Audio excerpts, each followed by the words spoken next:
Assalamualaikum warahmatullahi wabarakatuh. Selamat malam. Kali ini ada Yamaha Xeon. Ini keluhannya kalau digas suara lahar yang gemericik. Ini CVT-nya udah saya bongkar.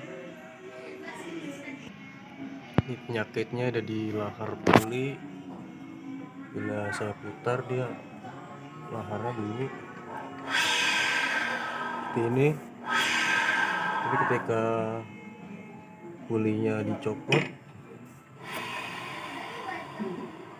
dia normal, nggak ada bunyi lahar. Kalau ini dipasang lagi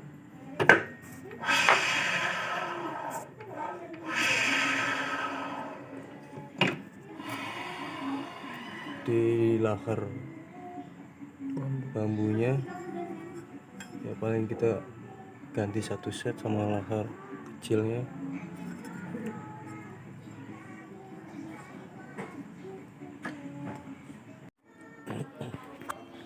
Ini laharnya udah diganti, dipasang,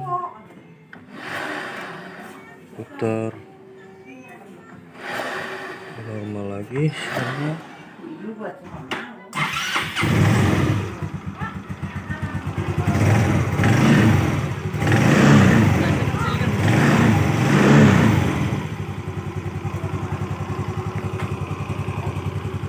Suaranya udah normal lagi. Ya, cukup sekian video dari saya. Terima kasih. Assalamualaikum warahmatullahi wabarakatuh.